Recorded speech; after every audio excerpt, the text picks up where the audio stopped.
Hey, everybody. Thanks for tuning in on today's episode. We have a gentleman, Lyndon and Fred. And listen, in today's episode, we're discussing forgiveness. This is a really interesting topic. And to be honest, we don't talk about it enough. And forgiveness, I think, is one of the most important things that somebody can have or represent in their recovery journey. So these two gentlemen came on today to discuss forgiveness. And I will say they're experts in this, and you're going to understand why as we progress through this episode. So, first off, guys, really appreciate you coming on and joining us today. Why don't we just take a second, introduce yourselves, and then we'll get into it. Lyndon, we'll Uh, start with you, or Fred, we'll start with you. You guys pick. Go I'm ahead, Fred. Fred Luskin, longtime teacher at Stanford, have run the Forgiveness Project at Stanford for 25 plus years. And my interest is in using forgiveness for a variety of populations. Lyndon has been doing research on its effectiveness for people in recovery. Right. Yeah, I'm Lyndon Harris. I came kicking and screaming to the work of forgiveness. As a former Episcopal priest, I thought I had it all figured out until I had to do the hard work of forgiveness myself. Following work at the World Trade Center site after 9/11, my life fell apart. Diagnosed with PTSD and depression, about 5 different things wrong with my lungs and sinuses.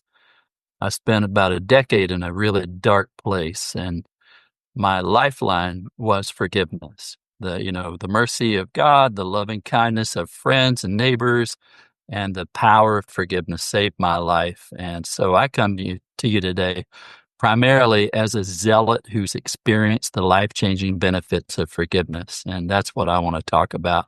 I'm honored to work with Fred. We've been working together for probably about 15 years on and off.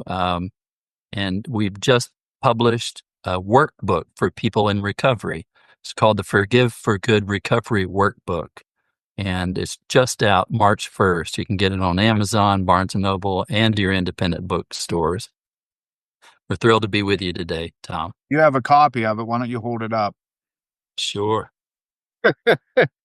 Forgive for Good Recovery Workbook. Overcome addiction, heal your past, and find peace in sobriety. Love it. That's great. That's good. Yeah. Lyndon, let's start with you. Take us through kind of your experience. I mean, there's often time, and I don't want to spend a lot of time on this, but I do think we should spend a minute on it. 9/11 was one of those events where everybody remembers exactly where they were, who they were with, and the kind of the reaction that everybody had.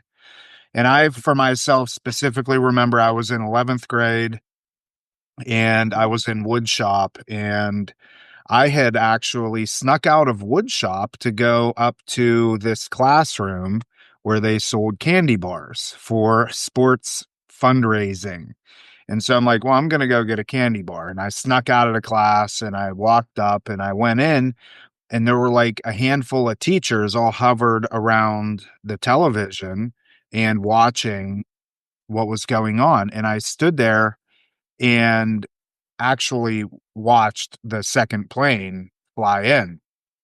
And I'm in 11th grade. I'm like, well, I don't know. I kind of like, oh boy, this is not good, but didn't really comprehend much. And then fast forward a couple hours later, and it's just hysteria everywhere. And I grew up in Pennsylvania.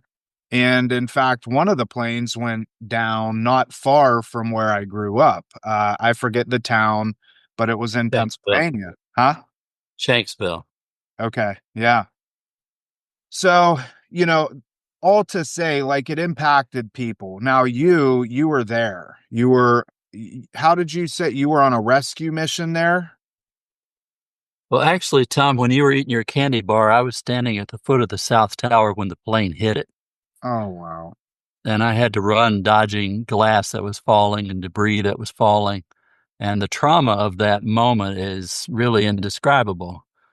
After that, I returned. I was able to get out safely that day. We had to rescue children and all that.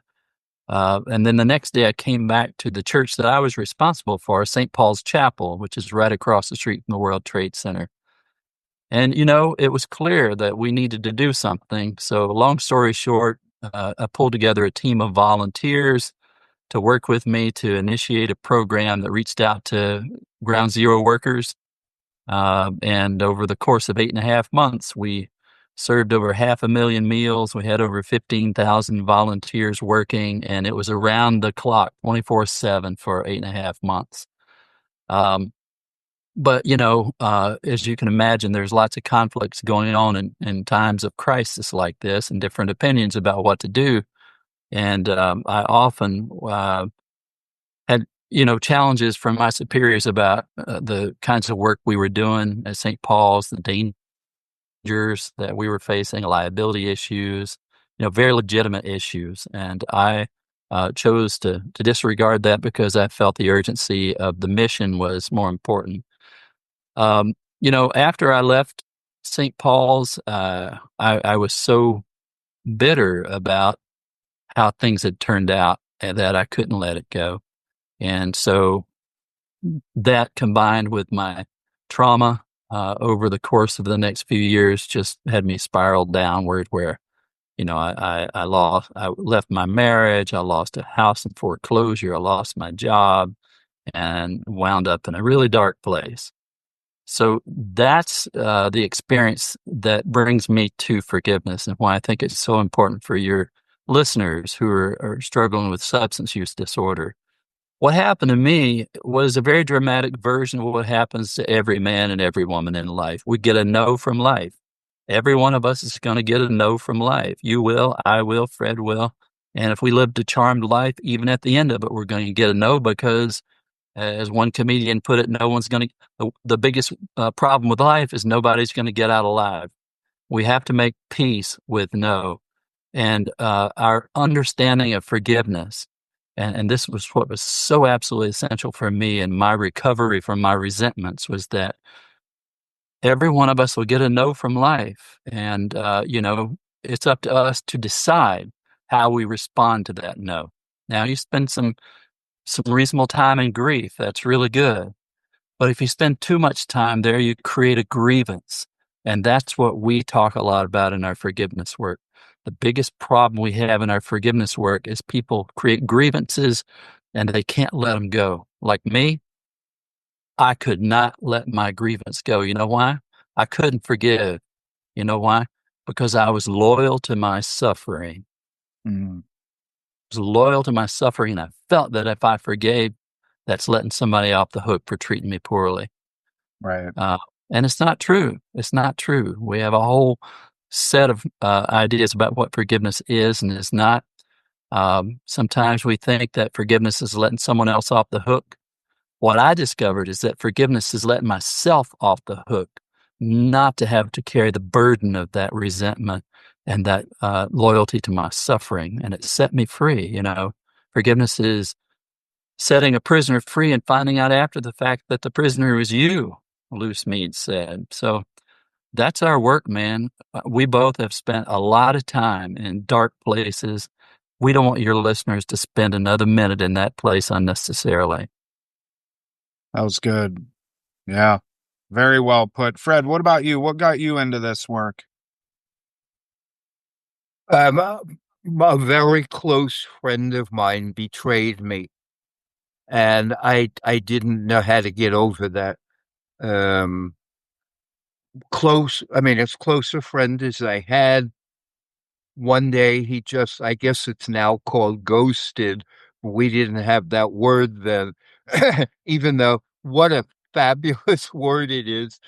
And now when I tell my story, there's always people in the audience say, oh yeah, my friend ghosted me too. And it cuts through a lot of extra words, but I simply did not know how to deal with that kind of abandonment and betrayal. And so I was miserable for a couple of years. And my resurrection of myself became the forgiveness project. Like I used what had helped me deal with it and then started doing research at it at Stanford.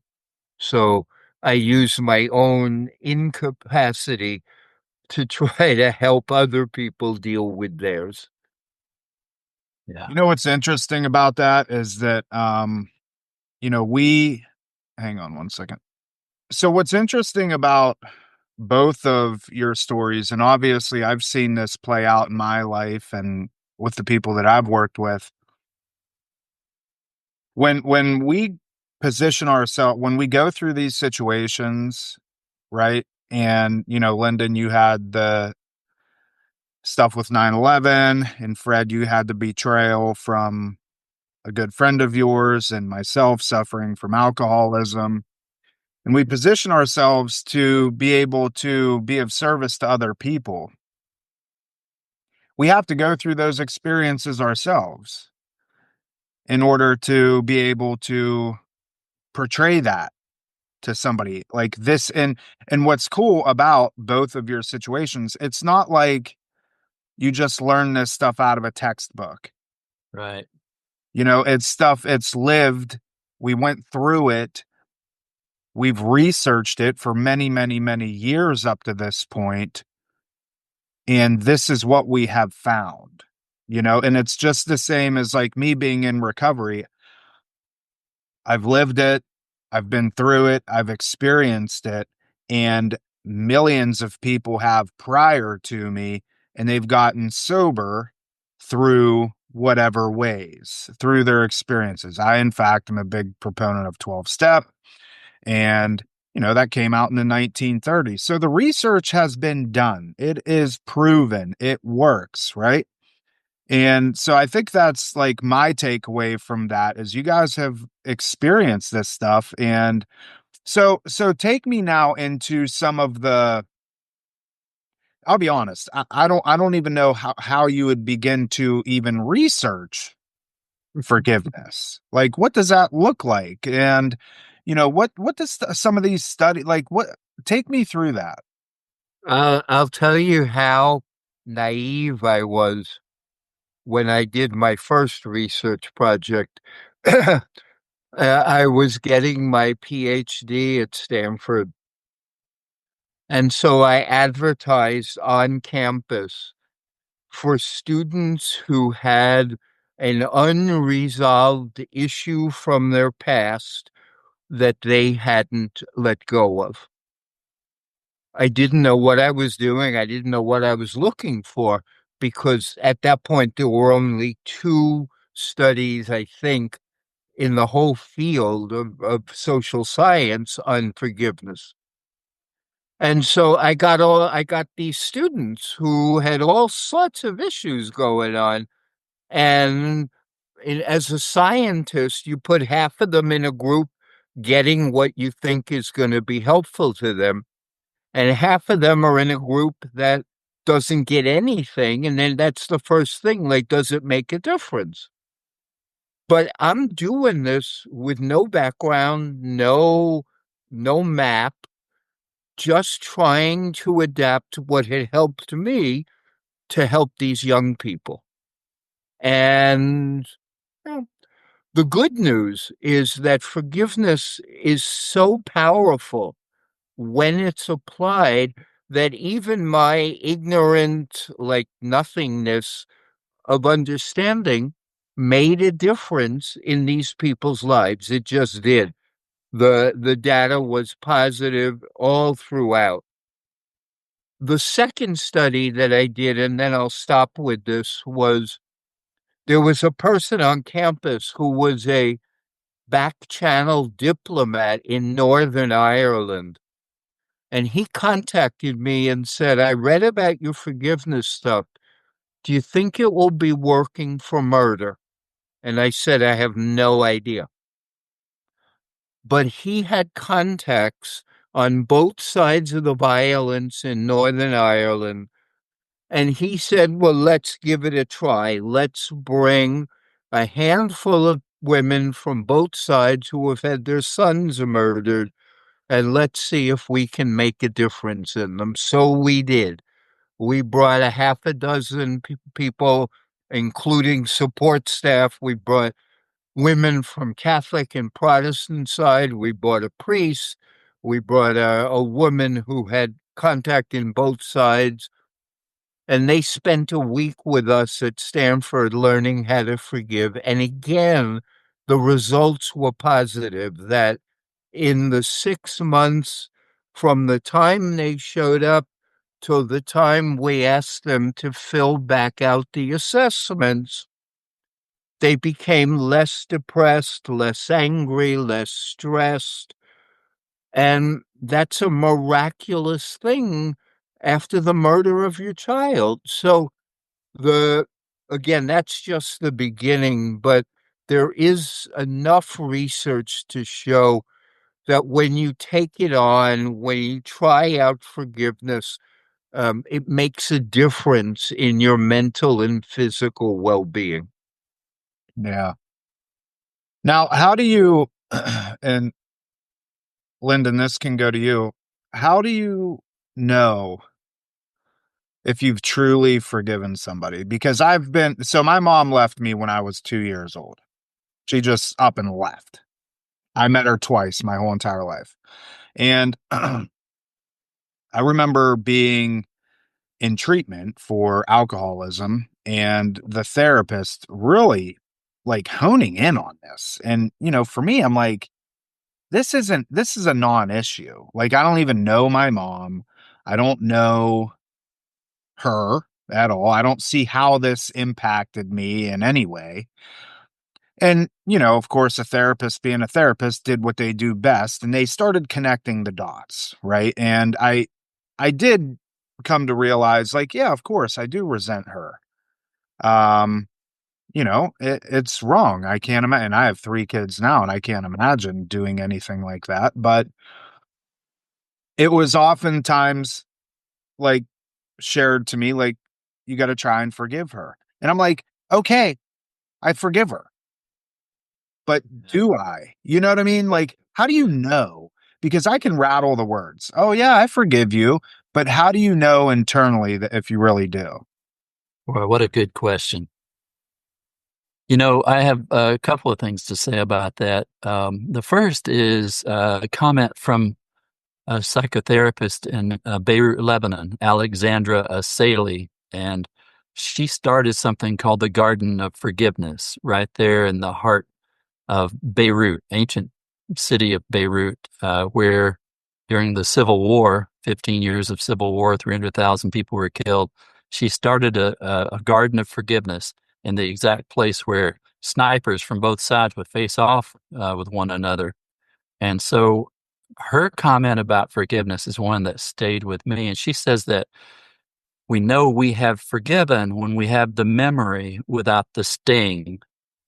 Mm, You know, um, Another way that Fred puts it is that forgiveness is not forgive and forget; it's forgive and remember differently. It's to take in a fuller picture of the experience. But the second thing I'd want to say about that is what do we mean by forgiveness? It's really important to understand what we mean by forgiveness. Fred's project, his methods are based on his research, and it's not forgive once and for always. It's an invitation to a lifestyle of forgiving, of finding peace through forgiveness. And that finally took root in my heart when Fred said to me once, he said, you know, Lyndon, I think if you only spent 50% of your time talking about how badly your life sucks, and you spent the other 50% of time thinking about your blessings, you might be a happier person. Well, if you just try that, you can see the benefits are enormous. But it's counterintuitive. It's not something that came to me easily. And I finally realized what a burden I've placed on myself to continue to carry this suffering as if it's, my identity. I was a consummate victim. And the biggest problem with being a victim is you don't have any power. And you give up your victim. We've all been victimized. But you give up your identity as a victim through forgiveness, and you chart your own path to your future as a hero in your own life's narrative. And I'll tell you how I did that, or the sort of the illustration of when that took root in my heart. It took root in my heart when I stopped hating the people that I worked with at Ground Zero, my superiors, and I realized that, like me, they were trying to do their best. And in the quotes, in the words of Ram Dass, we're all just trying to walk each other home. You know, some days we get it right, some days we don't. I certainly made so many mistakes, and owning up to our mistakes and our perspectives and our subjectivities helps us see a bigger picture. And that bigger picture, for example, maybe the guy who cut you off in traffic this morning, my first thought is, what a jerk. This is my most popular teaching example in my forgiveness trainings is the guy who cuts you off in traffic, because we can all identify with that. And we all think he's a jerk. And what do? We catch up with him and we flick him off. Some people catch up with him, cut him off. But, we assume he's a jerk. But who's to say that he might not be, an a pediatric surgeon on his way to hospital to save the life of a kid? We don't know. So having a bigger picture, embracing that kind of counterintuitive understanding of forgiveness. Revenge is natural. The science shows that when we think about revenge, the pleasure pathways of the brain light up, same pathways that light up when we eat chocolate, the sweet revenge. But what's the biggest problem with revenge, I think it was Mark Twain said this, is there ain't no future in it, Let me give a strong answer to your question of how do you know when you've forgiven, or a simple answer. Talk about it. And if you can talk about it without your blood pressure rising or your heart rate speeding up, that's a good sign. Yeah. Mm-hmm. Yeah. And that's the whole point is, so you don't have to tell stories about your life that make you upset. Mm. Yeah. That makes sense. And if I look back at, and this is honestly the truth, like, this is the truth. Anytime I ever talked about my mom, it really I never got that sort of response. My blood pressure never went up. I didn't get angry. I didn't get resentful, you know. I don't know. It's something that I've often wrestled, and she has since passed away. But I think because it was just a normal part of life for me. I didn't know any different. Now, had she left when I was, say, 15, then it may have been a vastly different outcome. But one thing I do want to say, and I'd like both of your feedback on this. As drug addicts, as alcoholics, we love to. Well, I'll say this quote, because I love Dave Ramsey, and he says in one of his, obviously he does the financial stuff, but he talks about, like, sometimes we act like babies in the sense that, like, I know I have a poopy diaper on, but it's warm and it's mine. And there's so much truth to that when it comes to harboring resentment, having this anger towards people, having this mindset of revenge. And I will show them. And oftentimes with drug addicts and alcoholics, the I'll show them part means I'm just going to go and drink again. Gonna have a bender. Yeah. Yeah. But we find comfort in that for some reason. I have no idea. How do we break through that? Because it's one thing if you have somebody coming to you and, they say, Fred, Lyndon, I have all this hurt in my heart towards X, Y, and Z, and I'm ready. I want to forgive them. Take me through this process. That's scenario A. Scenario B is, I don't want to give this stuff up. If you guys could somehow convince me to give it up, I will. but as of right now, in this very moment, I don't want to. And that's something that we deal with a lot of times because as addicts and alcoholics, it's like, ugh, we're like, we're we just thrive in the chaos, and it's really hard to get people to break away from that. How do you handle those situations? I mean, I'll give you a simple answer to a piece, and then Linda can talk probably more personally and relationally. I mean, the drug addicts have seriously disrupted dopamine systems. Yeah. Yeah. And, you lose any real capacity of actually life's pleasures and of how to regulate yourself. So anger is a dopamine stimulator.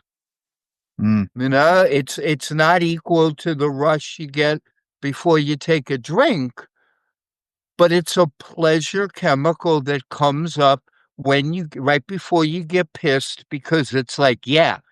And we get addicted to that adrenaline, not adrenaline, but dopamine thing.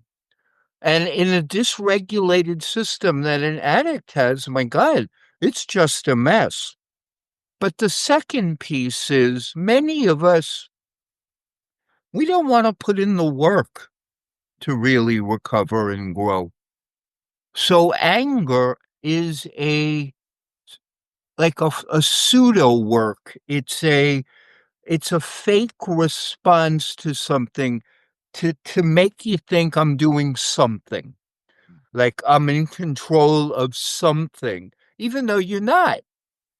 But like if you remember, like your mom abandoned you or whatever, all the ways that people's systems get messed up, and then you think, well, I'm going to do this or I'm going to do that or I'm going to drink or some FU to someone. You actually convince yourself you're doing something. All right, well, at least I'm handling it today.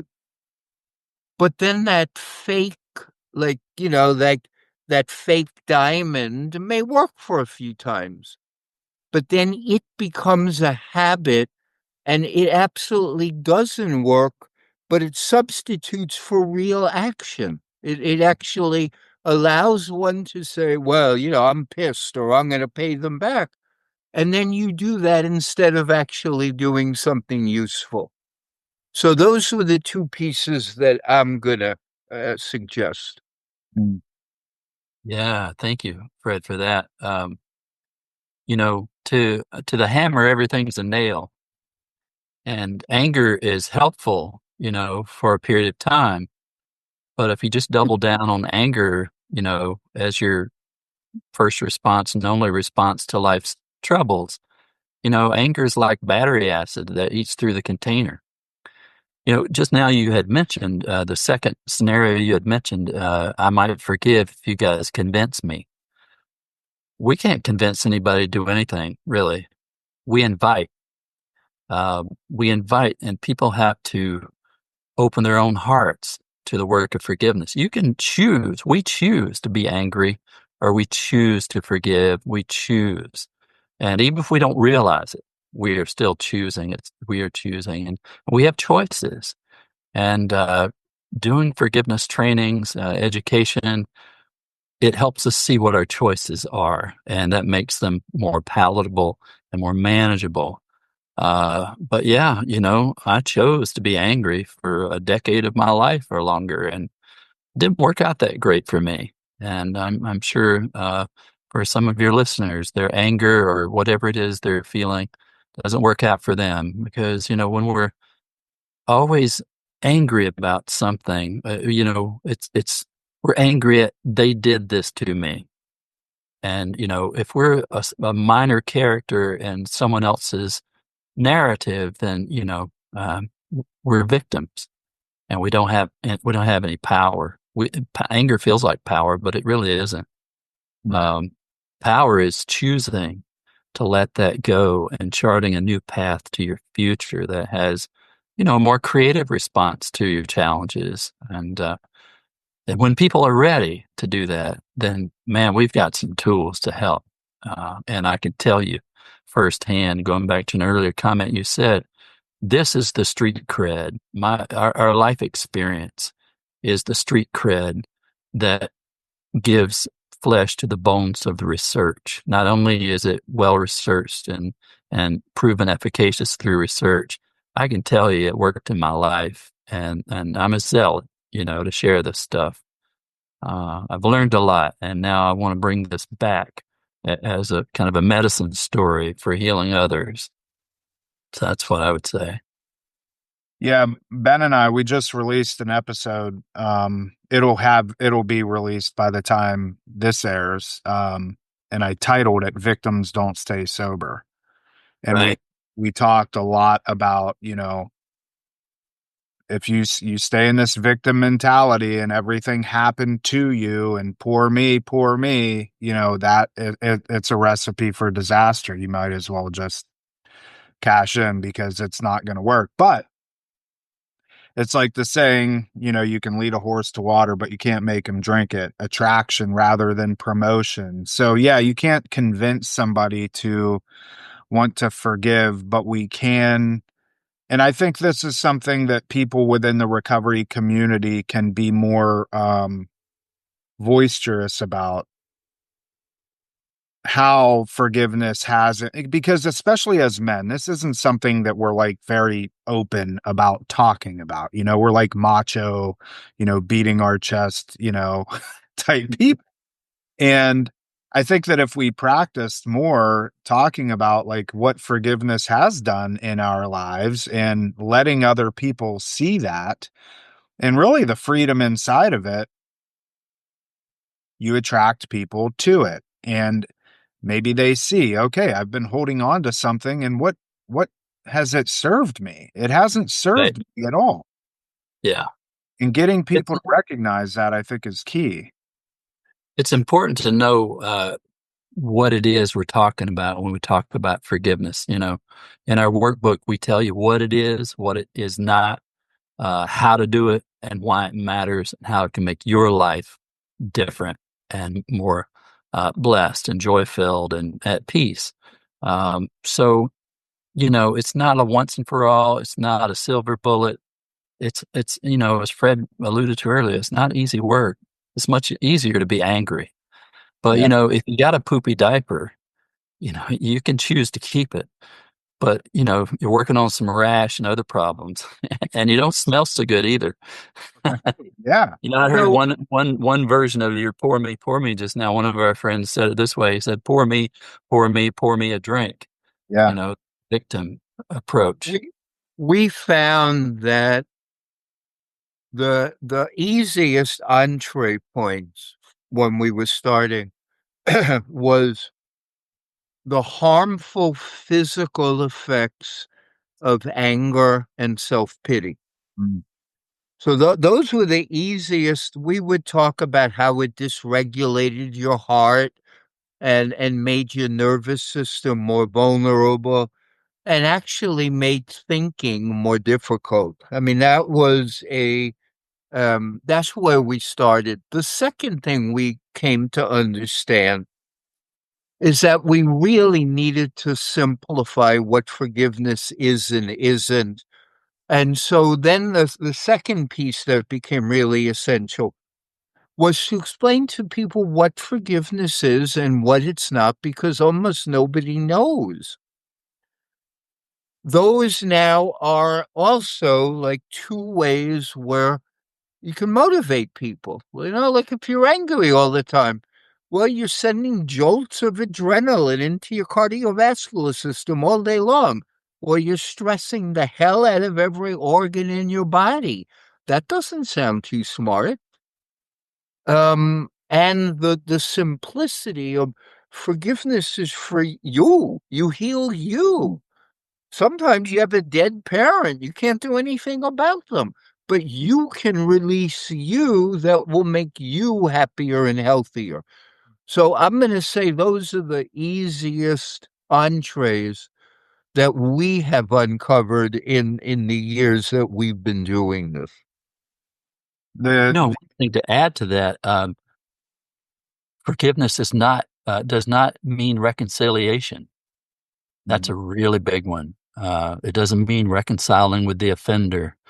You don't have to do that in order to do forgiveness, because forgiveness is something we do for ourselves. Yeah.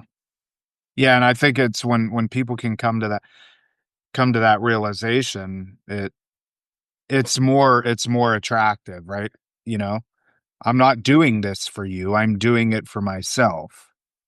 And the biggest intervention, or the biggest offering we're seeing with folks in recovery, and it was the subject of the most recent round of teaching trials I did, is self-forgiveness for people in recovery. Mm. That is huge.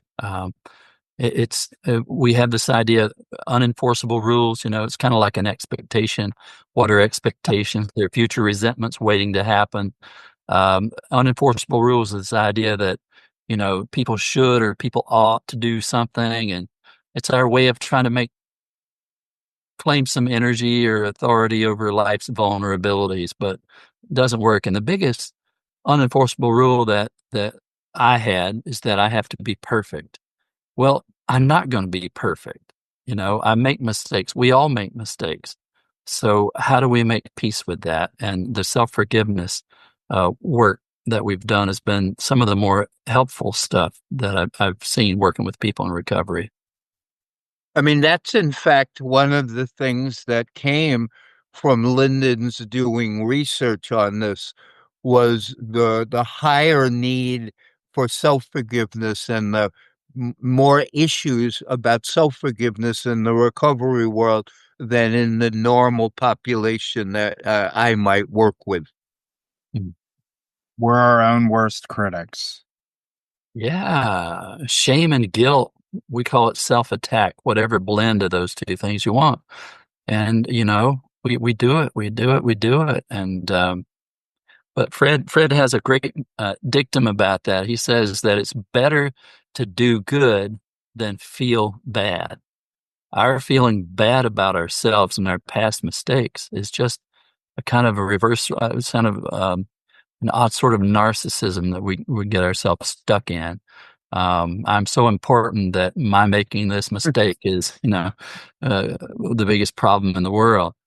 But if we can get over ourselves, then we can, if we didn't have the best, if we weren't the best parents, and our children are grown, well, maybe we can make up for that in some way with our grandchildren, or reading books to kids at the local school. There are ways to give back, and we don't have to be stuck just harboring that mistake and that grief, that regret, that shame.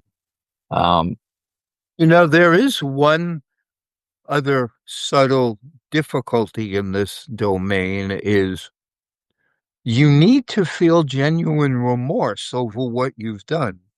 You do. That's part of healing, and that's part of forgiving. You need to know that your actions harmed people, and that you neglected relationships, or that, if you didn't pick up your kids 14 times, like that's not trivial stuff. So remorse is, I made mistakes. I behaved badly. I better make amends, like the 12-step programs, and I better apologize. And most importantly, I better stop. But often shame, again, like anger, substitutes for remorse, which is you're a bad person. And then when you're a bad person, there's nothing really you can do about that, which is why shame is both so long-lasting and toxic and completely ineffective. But genuine remorse, which is, ooh, wow, I let my kid be unattended because I was drunk for a week. That's a horrible thing. I better use that to do something different next time. That's a subtle but really important distinction. yeah. It's a starting point for a lot of people, and, there's most people that I interact with are riddled with guilt and shame, and, the younger population, of course, is not as much as middle age or older, because they haven't had the life experiences. right? And it's like, well, who did I hurt? Okay, I didn't really hurt anybody. In fact, I was only hurting myself. And it's like, well, you did hurt your parents. Your parents, your parents don't like the fact that you're, shooting drugs into your vein. That you could start there.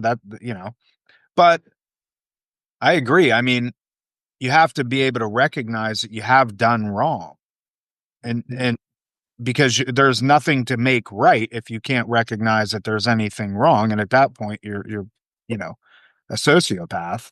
But and I think that's very, very few and far between, at least in my experience. Most, if I had 100 people come through my doors, 99 of them are like, yeah, you know.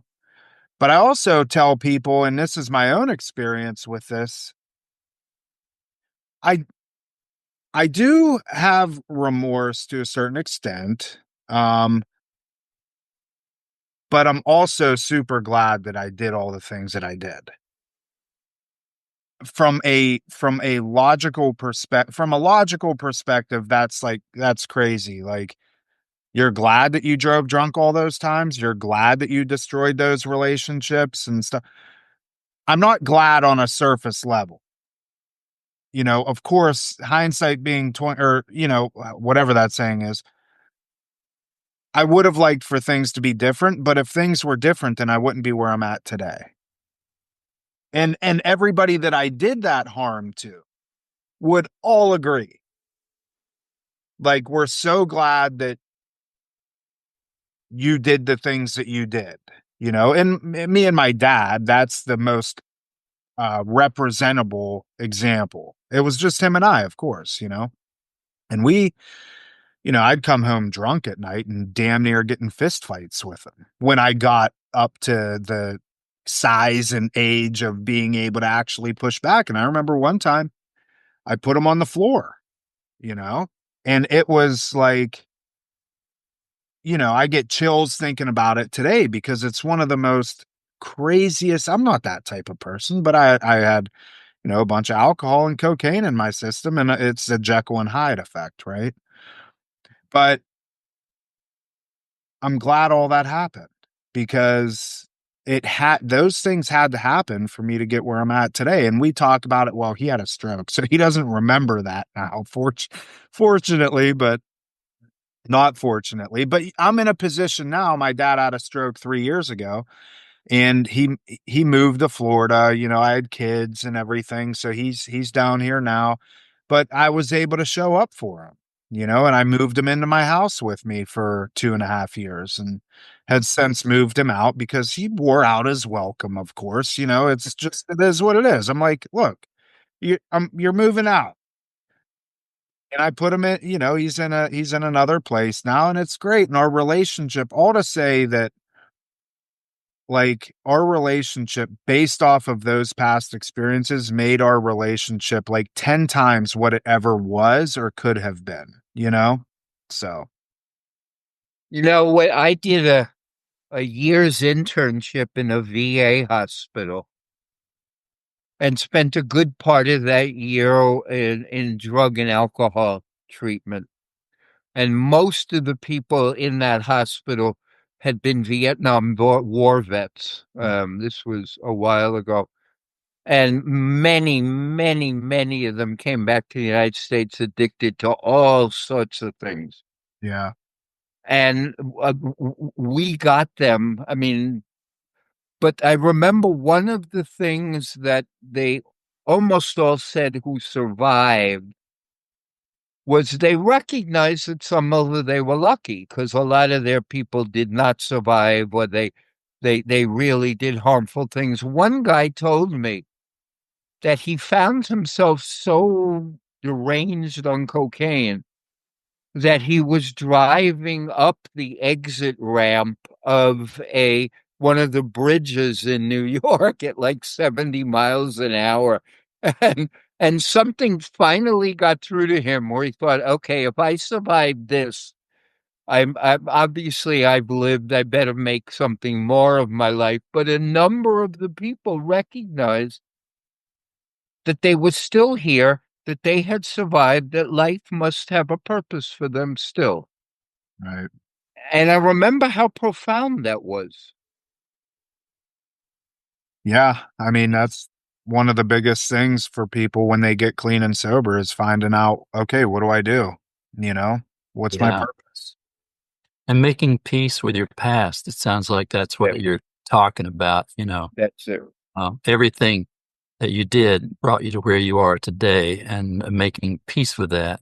One of the bumper stickers we have is that forgiveness means giving up all hope of a better past. We can't change it. Right. So making peace with it and moving forward and making amendment of life whenever that's necessary and helpful leads to a thriving life of purpose and meaning. Can, anyway.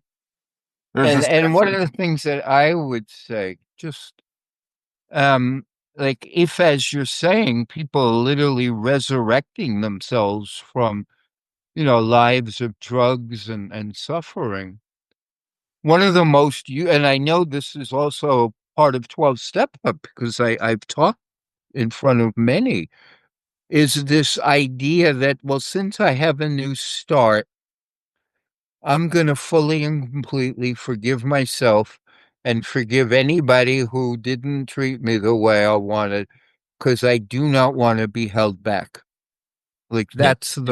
that's like the exit visa of forgiveness. Yeah. yeah. It's powerful. Yeah. There's a saying that goes, and it's in the big book. It's, we will not regret the past nor wish to shut the door on it. Mm. It's true. You know, I don't Yeah. regret anything that happened in the past. I mean, but I don't want to shut the door on it either. Like it's made me who I am. You know, Mm. there's a ton of those little sayings. A good friend of mine, he wrote a book. It's called The Unfair Advantage. And he talks a lot about people in recovery, how we have an unfair advantage to life in comparison to those that don't get to experience the things that we've experienced Mm. because we have an appreciation for things that some people don't, and in fact take for granted, Yeah. you know. So, well, this has been great, guys. I really appreciate it. Yeah. You coming on, and so the book is out. The book came out March 1, Yep. and you'll send me all the links and all that stuff can be Yep. in all the show notes and everything. And Sure. where can people find more about what you guys are doing if they wanted to get involved in any capacity? What's that look like? We have a Facebook page called Forgive for Recovery. And there's an Instagram page also, but the Facebook page has, updating of press releases and talks we've given. And when this comes out, we'll update it to our Facebook page. Fred has a great website, fredluskin.com. I've got one, lyndonharris.com. And we'd love to be in conversation with your listeners. It's really Yeah. important we're all doing together.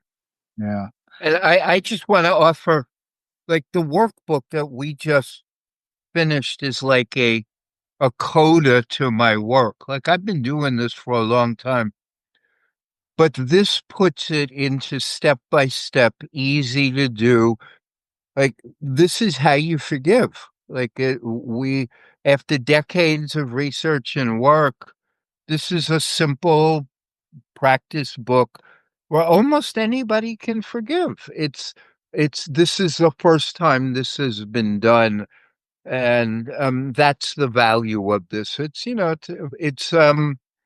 how do you do this? And we take you through each step in the process.